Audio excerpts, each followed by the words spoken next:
Hello and welcome to NewsHour live from the BBC World Service in London. I'm Rebecca Kesby.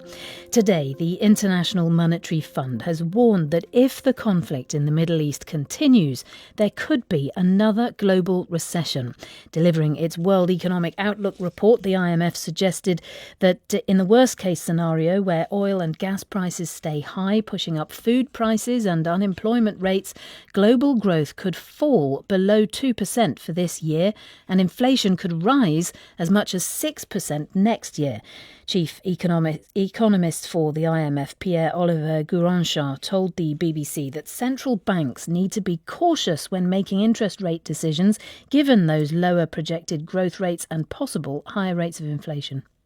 In both of these scenarios, we look at what happened if energy prices become even more elevated, a longer disruption, more destruction of facilities, more disruption of the flow of energy through the Strait of Hormuz. And then if we have that, then we're going to have other things as well. What are we going to have? We're going to have a lot more inflation, and then people are going to look at this inflation and are going to think, this is not going away. So we'll see inflation expectations start going up. And then we'll also have financial markets looking at this and say, this is not good. Well, our economics editor, Faisal Islam, is at the IMF meeting and managed to grab a moment with the US Treasury Secretary Scott Bessent on the fringes. And Faisal asked him about those gloomy projections from the IMF if the war in Iran continues. Mr. Bessent said that he was less concerned about short-term forecasts than long-term security.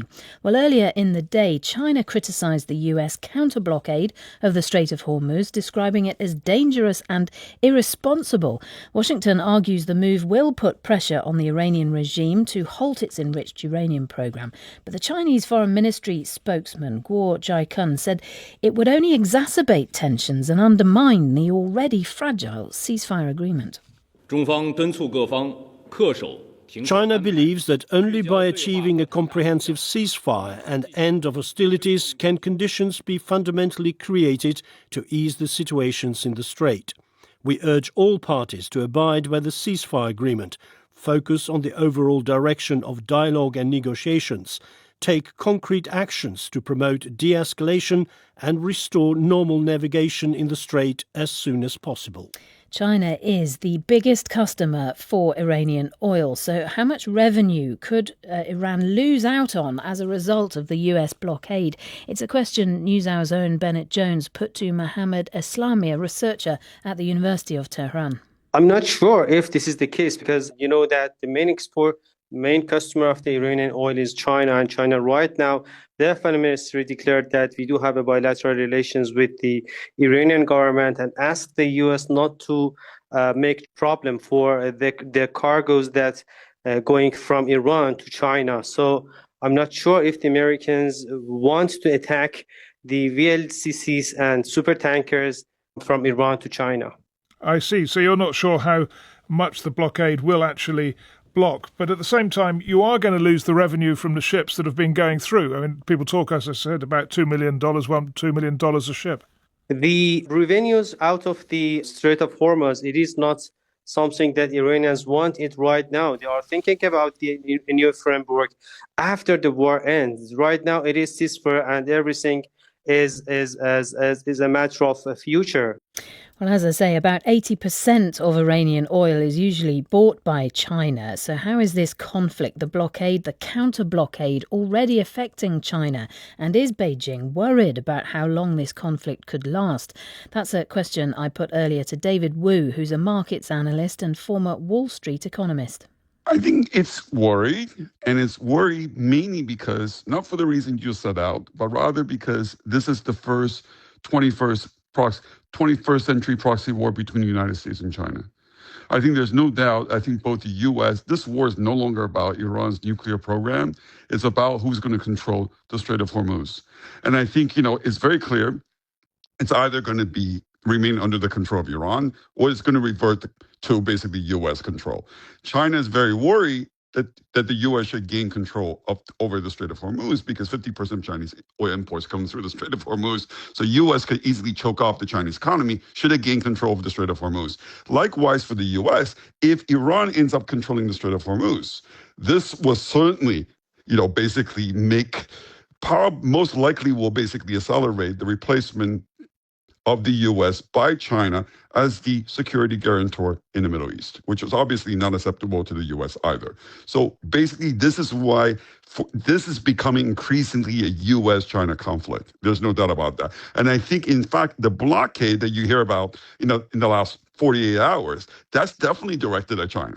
Because as you know, like until now, Iran has no problem shipping oil to China over the last 6 weeks. In fact, China is the only country in Asia that has been able to get its oil supply uninterrupted. So from that point of view, this blockade really is designed to hurt the Chinese by the Americans. So there's no doubt, this is what's going on. It is quite interesting. It's not entirely clear, actually, what, if any, ships are getting through the Strait of Hormuz. Just today, the US is saying that no ships have gone past. They say 6 vessels turned round when challenged by the US forces there. But the BBC did earlier get data that maybe 4 ships linked to Iran had got through. Is there a chance that any of those could have been on their way to China? I think so. But I think the important thing is that what it says is that this blockade is not that serious. And then Trump likes to obviously, talk it up as though this is going to bring Iran to a heel. But it's not that serious because you know why? You can see what's happening in the oil market today. Oil prices down today, yet after basically having come down already yesterday. So believe me, if there's no oil tankers getting through the Strait of Hormuz at all, oil price today will be $120, $130 a barrel easily. And now we're trading at 95 Brent. So I think from that point of view, the U.S. is talking very tough, but clearly they haven't even so much as enforced this blockade that they have promised is going to force Iran to change its mind. As we know, it's a bit unclear at the moment whether they have enforced it or not. But in terms of oil reserves, how well placed is China to be able to weather this storm if it is a short one? And also, second sort of question, it's not just oil, is it? There's other critical petrochemicals coming through there, not least helium, really important for China because of its critical impact on the manufacturing of chips. Also fertilizer. I mean, China could be affected by all those things. Oh, yeah, but so are other countries. I mean, if you look at China, for example, right? 50% of Chinese oil imports come through the Strait of Hormuz. You know what that number is for Japan? It's 85%. You know what that number is for South Korea? 75%. So from that point of view, China, relative to, Japan, South Korea, and Taiwan, is actually less dependent on oil essentially coming through the Strait of Hormuz. That's number one. Number two, China, actually, everybody knows this. I mean, which is that China has been massively, stockpiling oil all throughout 2024 and 2025. They literally probably increased their oil strategic reserve by 30% over the last 2 years. And so from that point of view, they probably have more of a cushion than anybody else. And thirdly, 50% of cars sold in China now are electric. So that's the highest in the world, I think, outside Norway. So from that point of view, again, I think, ironically, China actually probably is in a stronger position than other countries in the region, certainly, in terms of weathering high oil prices for a while. This is also the reason why I don't believe China is going to pull the plug on Iran. That's markets analyst David Wu speaking to us earlier.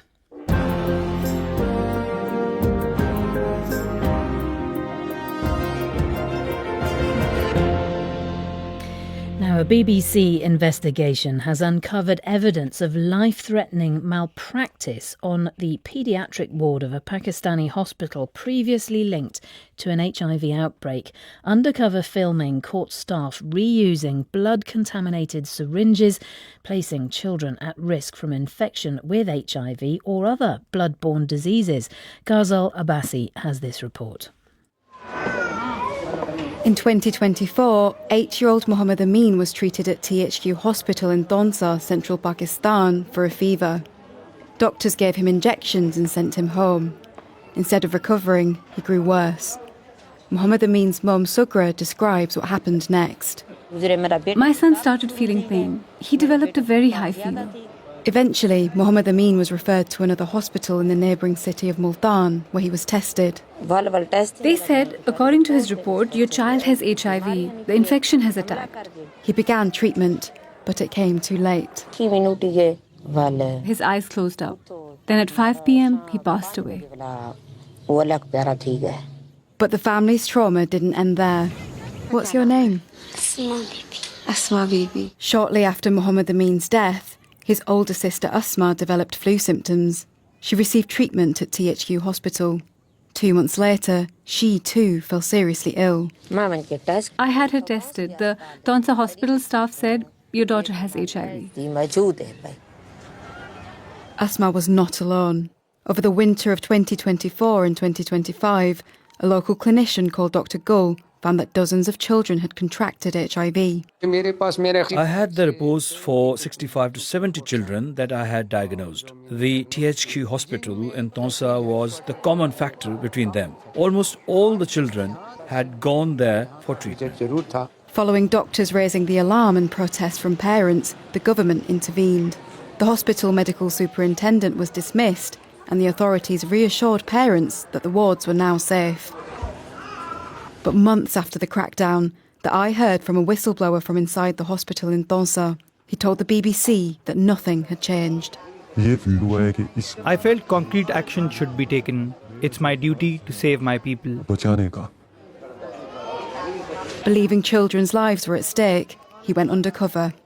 The footage, recorded over 3 months, shows nurses injecting children through their clothes, passing over dirty syringes for reuse, and unqualified volunteers injecting child after child from a contaminated vial of medicine. In March 2025, during the government intervention, Dr. Qasim Buzdar became the new medical superintendent of THQ Tonsa.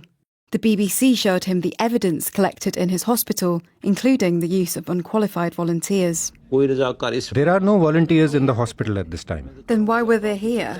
Either your footage is staged or it dates back to the time of the hospital boss before me.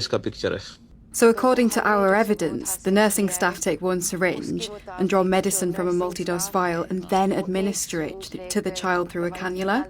Then they take the same syringe back to the multi-dose vial. This contaminates the vial. No, now this practice is not happening at all.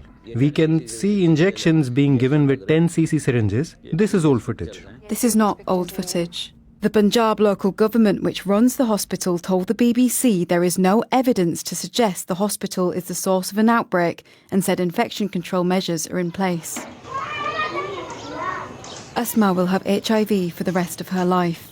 Medication is keeping her alive, but there is no remedy for the stigma that has blighted this little girl's childhood. Gary Abid is her uncle. The neighbours and our relatives don't even let their children touch Asma. Then she asks her mother, "What is wrong with me?" The poor girl says, "Other children don't play with me. They won't even walk with me." Ghazal Abbasi with that report. And Stolen Lives, Who Gave Our Children HIV, is her report on the World Service YouTube channel. Coming up later in the programme, another BBC investigation uncovers evidence that suggests Greek police have been recruiting some migrants to force others back across the border to Turkey. The Greek Prime Minister denies it. I am totally unaware of these allegations, but I would like to make a point. Greece is protecting its borders. It is. Hold on a second. It is my obligation. To ensure that the borders of the European Union are protected. More from Jess Parker with that report in about 30 minutes' time. Our headlines this hour: Israel and Lebanon have held direct talks for the first time in decades to discuss the conflict between Israel and Hezbollah. We'll have more on that to come in a few minutes. And the IMF, as we've been hearing, is warning that the global economy could slip into recession because of the Iran war.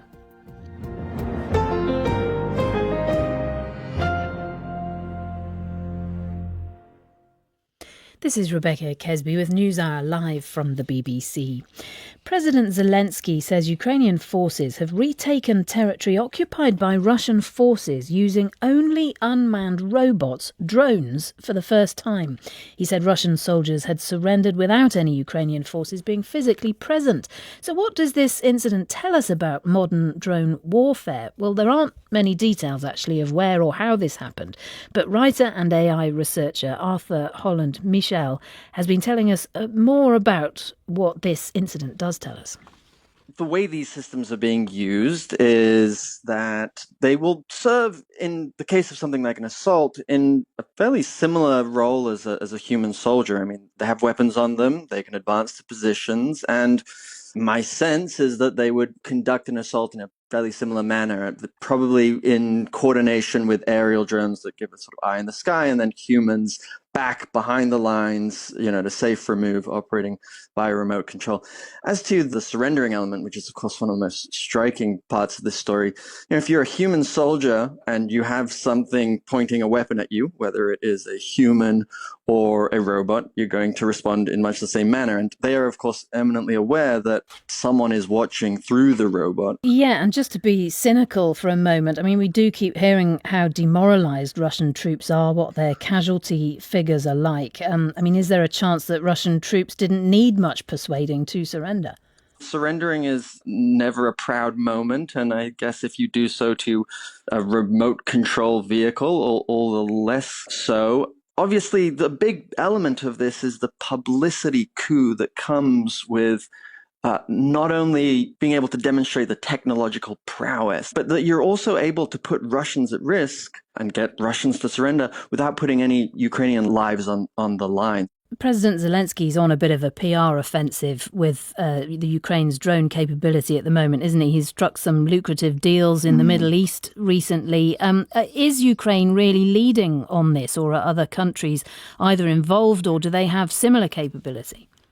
As warfare becomes more automated, and we're certainly seeing this also in the Gulf, it really becomes a question of numbers. Who can produce more drones? If you have more drones than the enemy has measures to defend against it, say interceptor missiles, then you win. And Ukraine has become an undoubted leader in that respect. I mean, maybe Russia's close in terms of its production figures, but we're talking about millions of drones a year. There's certainly no European country that comes close, not the United States, not China. So it's really, it's right up there.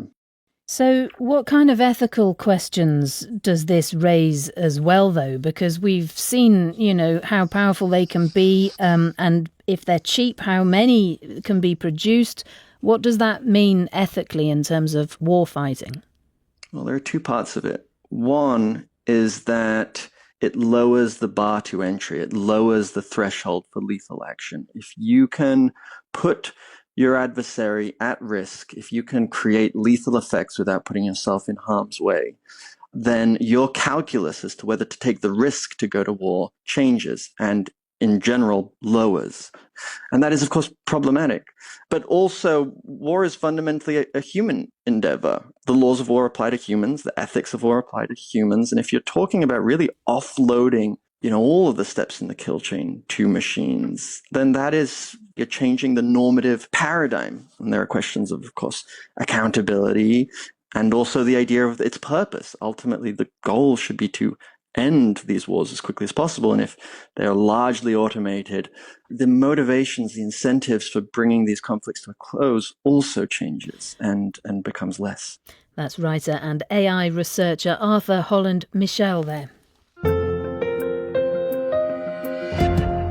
The sacred national emblem of Zimbabwe, the Zimbabwe bird, is finally returning home. The stone carving, which was literally hacked off its plinth and stolen by European explorers in the late 19th century, was taken to South Africa and sold to colonialist Cecil Rhodes. It's been in Cape Town ever since.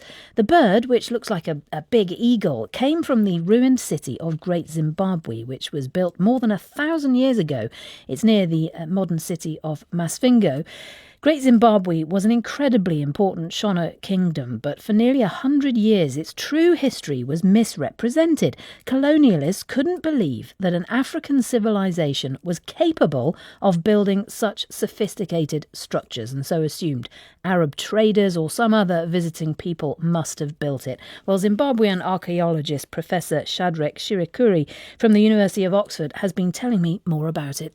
Great Zimbabwe was a very important city, perhaps the most thriving human settlement in Southern Africa at the time. It was occupied by up to 20,000 people. It was involved with long-distance trade and exchange. So it was a very important hub which connected different parts of Africa and the Indian Ocean world. And the buildings are so impressive. The racist colonial regimes of the past wouldn't accept that this complex could have been built by local people. They had all these theories that it could have been the Egyptians or some group of people from the Mediterranean. Why do you think there were these stories?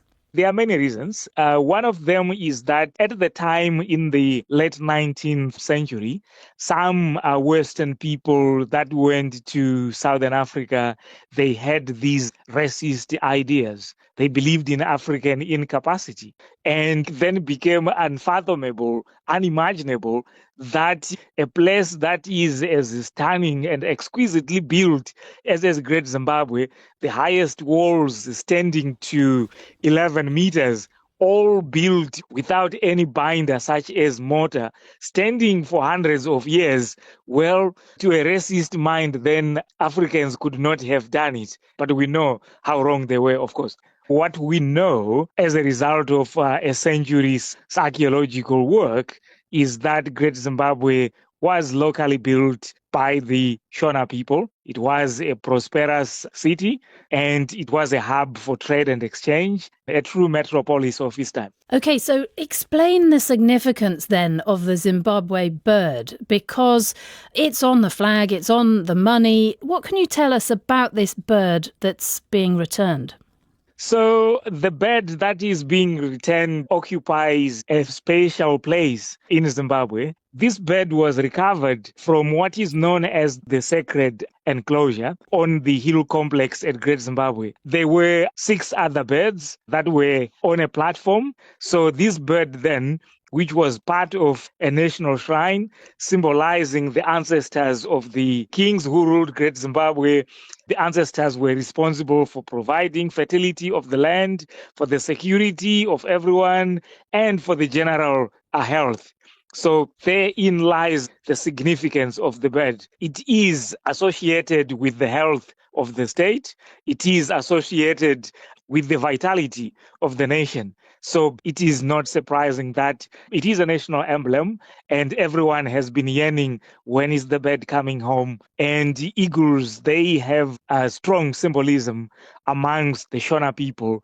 They are known to play the go-between role between the living and the ancestors. So very spiritual, very sacred, and very important. So what does it mean then to have this ancient artefact coming back to Zimbabwe now? I know there's been a campaign to get the bird restored for some time. What does it mean to Zimbabwean people? It's like a part of the country is now back. The country was incomplete with its emblem outside. That's Professor Shadrach Shurikuri there from the University of Oxford.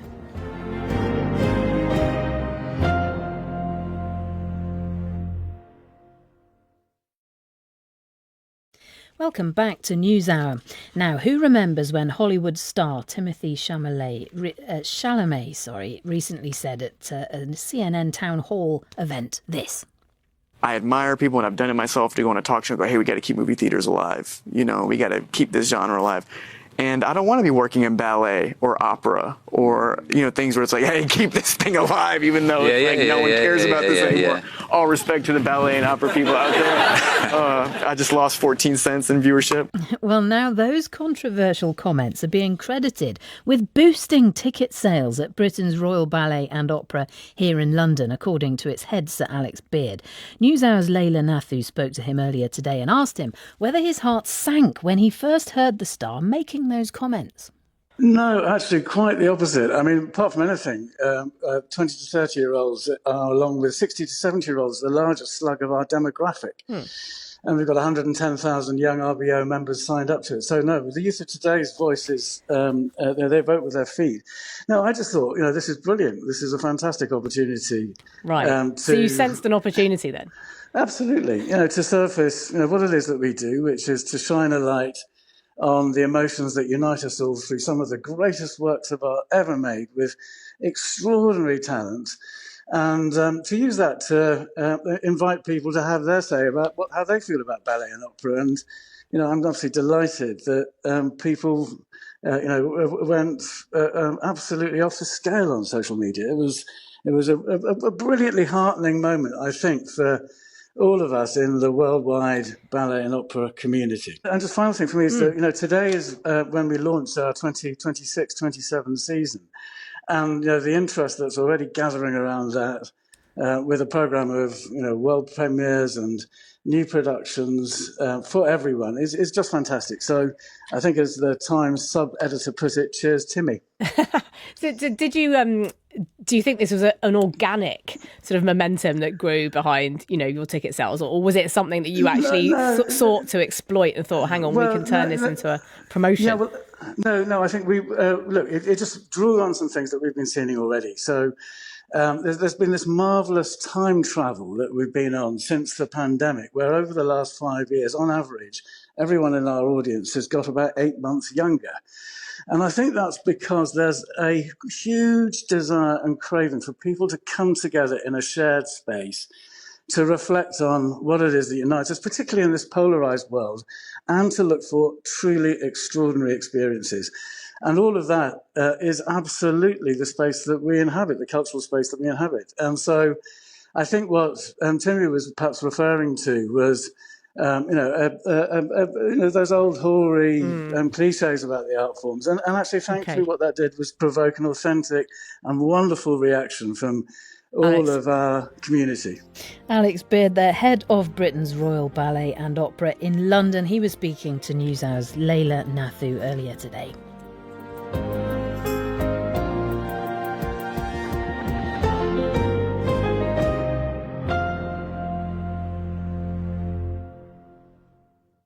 You're listening to NewsHour live from the BBC. I'm Rebecca Kesby.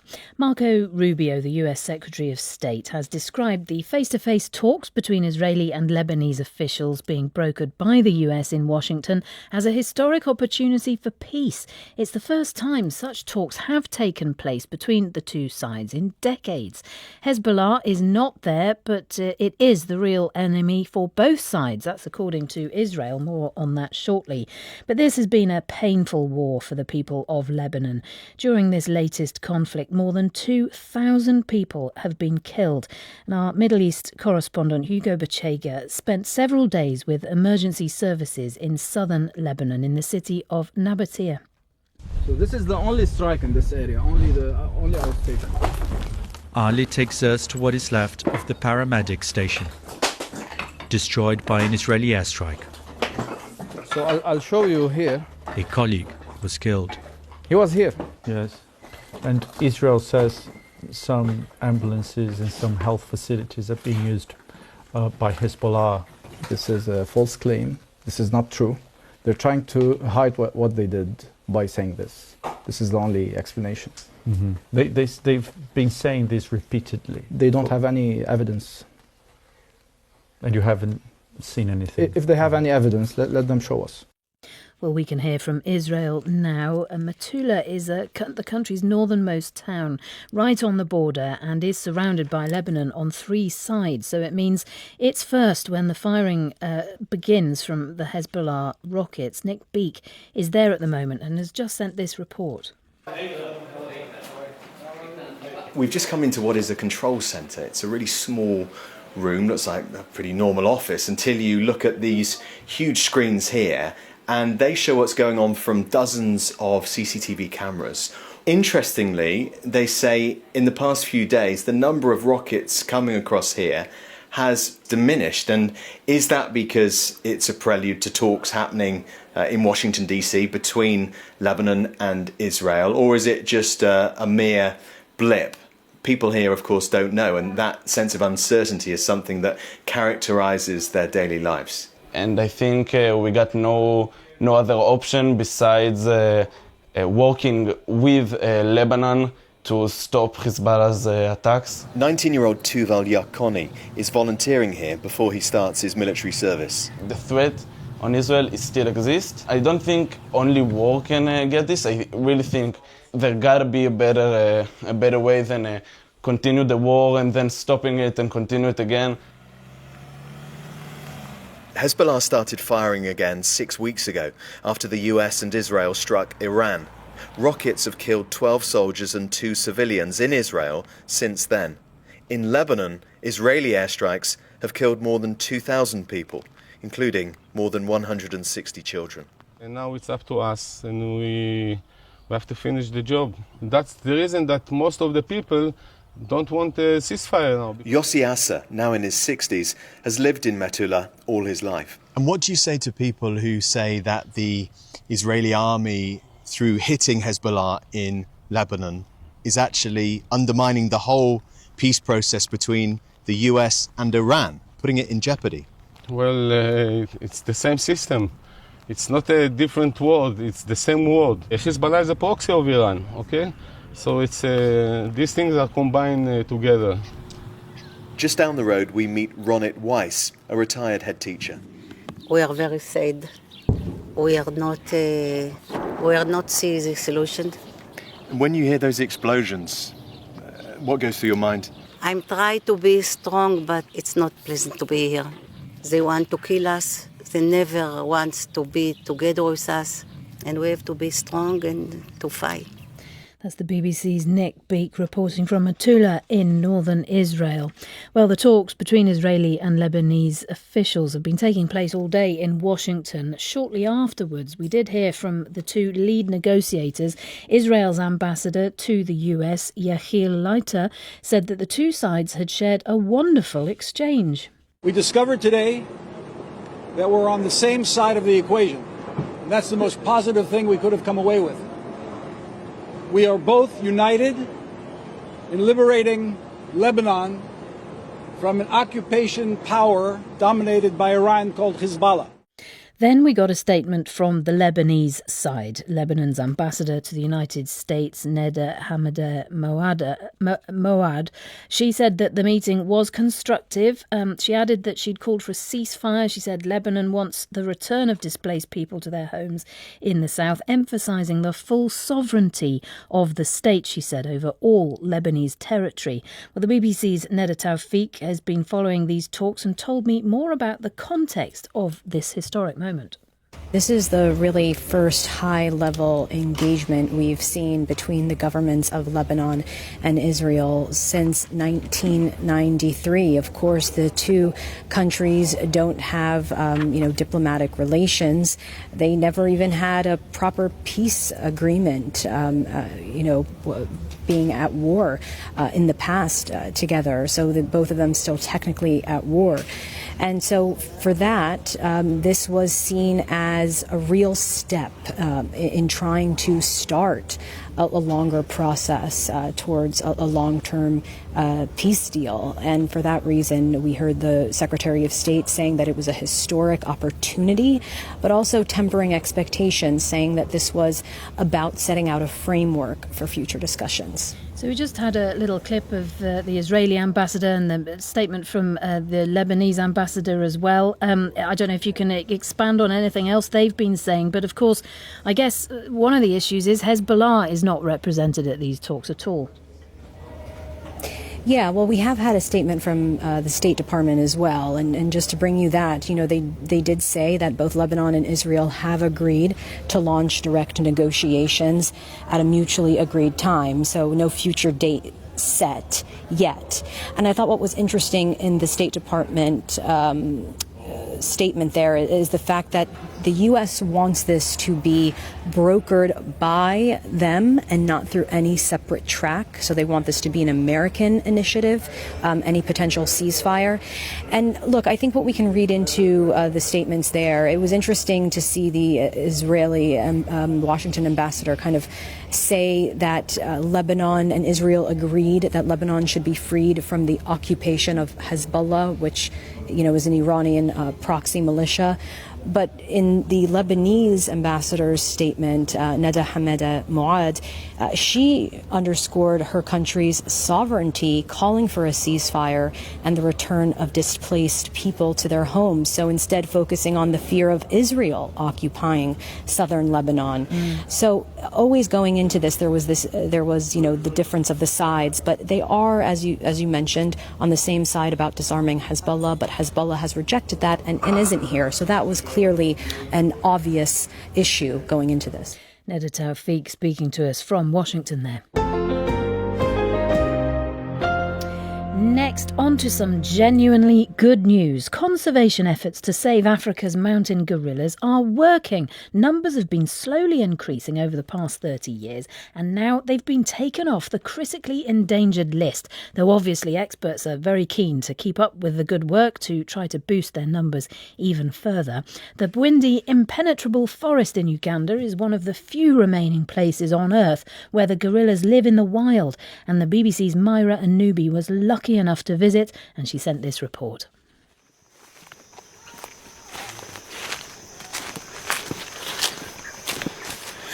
There's a group of about 13 of us trekking through the forest right now, which includes guides, rangers, and of course tourists as well. Now, we've been walking for probably about 20, almost 30 minutes now, so we are firmly in gorilla territory. For the full 1 hour, the masks have to remain on, covering both the mouth and the nose. The guides tell us that we're getting closer to the gorillas and remind us to put on our face masks to avoid spreading any infections to them. We've just seen the first gorilla. It's sat down, consuming leaves, and it seems to be very comfortable around us.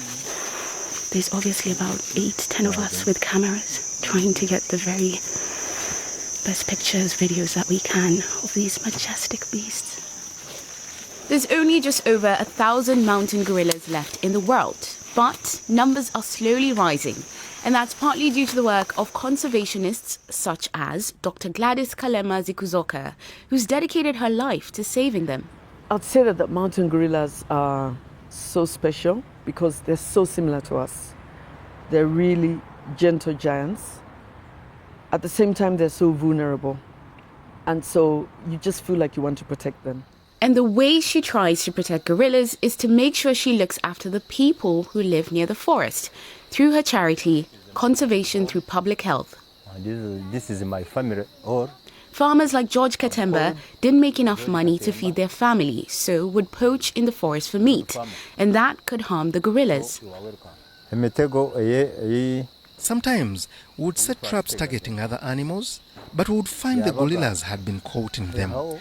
This caused injuries and sometimes lead to their death. But thanks to an initiative of Dr. Gladys, he now grows coffee beans and gets paid a good price for his crop. The coffee is marketed as gorilla conservation coffee around the world. How has coffee farming changed your life? In the beginning, I stopped depending on poaching and hunting animals. Now, as you can see, my children have clothes. I can pay school fees and I have enough food to support my family. It has truly transformed my life.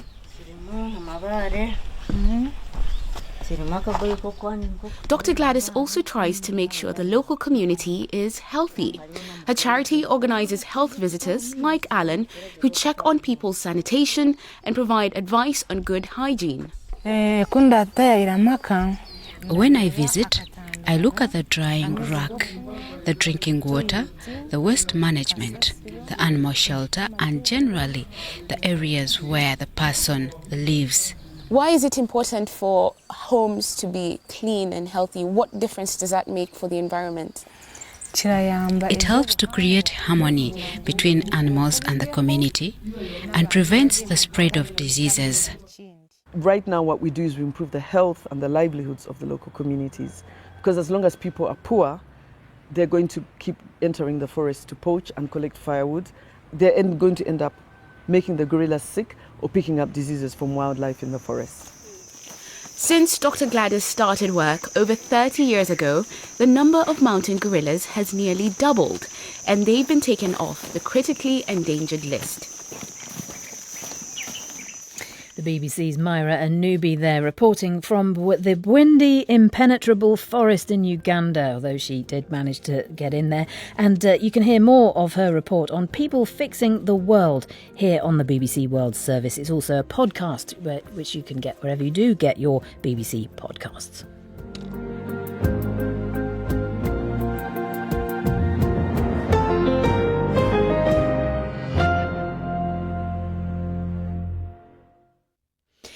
This is Rebecca Kesby with NewsHour live from the BBC.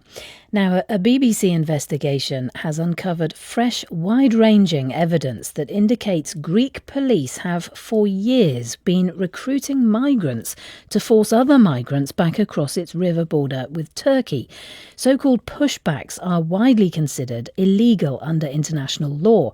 The Greek Prime Minister told the BBC he was totally unaware of these allegations. Well, our Europe correspondent Jessica Parker has the story, and I should warn you that her report does contain distressing scenes of violence. Hi, we are all coming from Turkey. A woman films herself in front of a group of migrants huddled under a tree. We have women, children here. It's June 2023. They're declaring that they've crossed the Evros River from Turkey into Greece and making an appeal. Please don't push back us. Please accept us. But later, there's panic. Masked men are running down a track towards them. A report by the EU Border Agency's independent investigator found that, on the available evidence, the masked men are migrants themselves, armed and acting under Greek police orders. Their job here? To force other migrants onto boats back to Turkey. This is a story about so-called mercenaries. Greece's northeastern region of Evros. Folk musicians busk in local cafes. It's a borderland lying on the outer edge of the European Union. Tensions have flared here in the past as Greece has long grappled with waves of refugees and illegal migration, including here on the Evros River. Look to me. Look. You, look. Look. Our investigation began when we obtained disturbing images via a smuggler disgruntled with his associates. In one video, an unseen man points a stick at men sat on the ground. Some are stripped, bleeding or bruised. Look to me. This video's unverified, but mirrors accounts we've gathered over months of migrants being robbed and beaten in a pushback operation where mercenaries work for Greek police.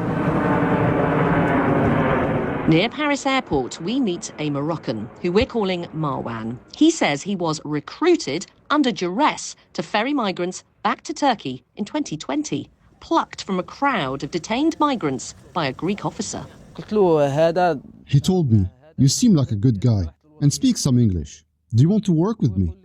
I felt forced to say yes because I was afraid he would beat me. What was the deal they offered you? 700 euros, papers to stay in Greece, and 3 mobile phones.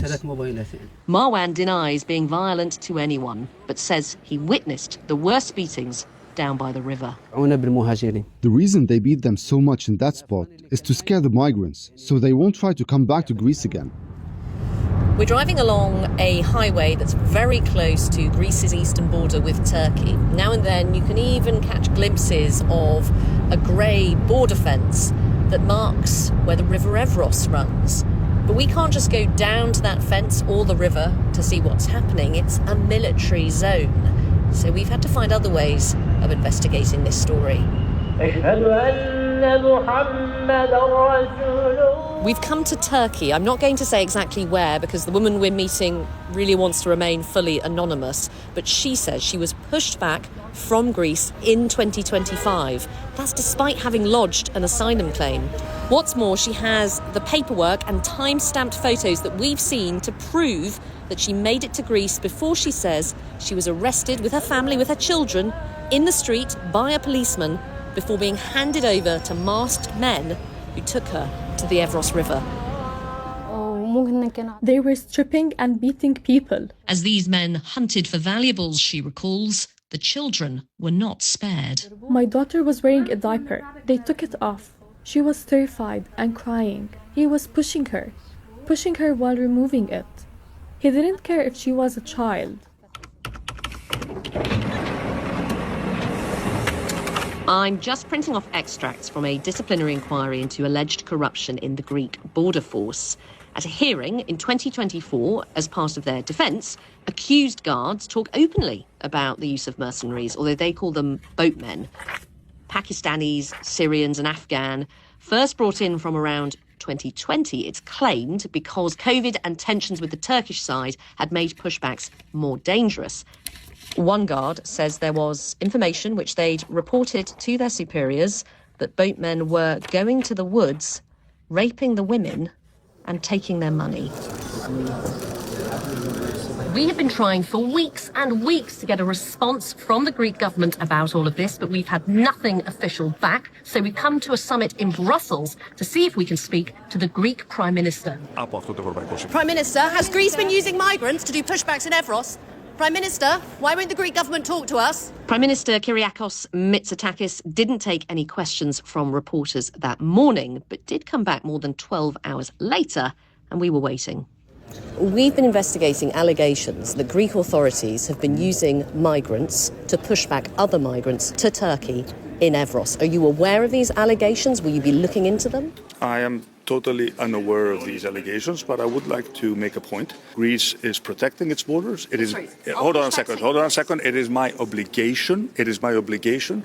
To ensure that the borders of the European Union are protected.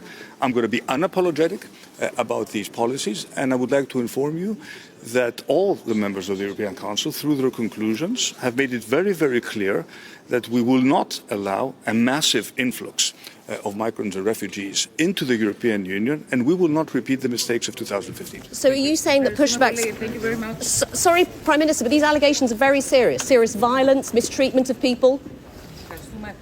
He walked away.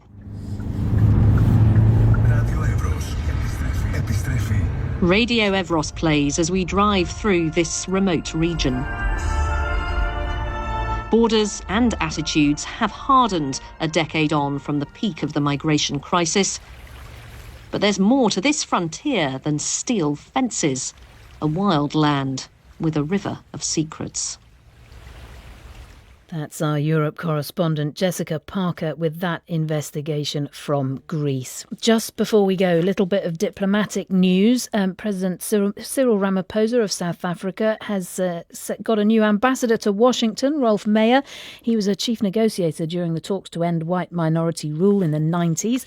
You might remember there was a big spat between South Africa and the US last year that saw the US expel the former ambassador.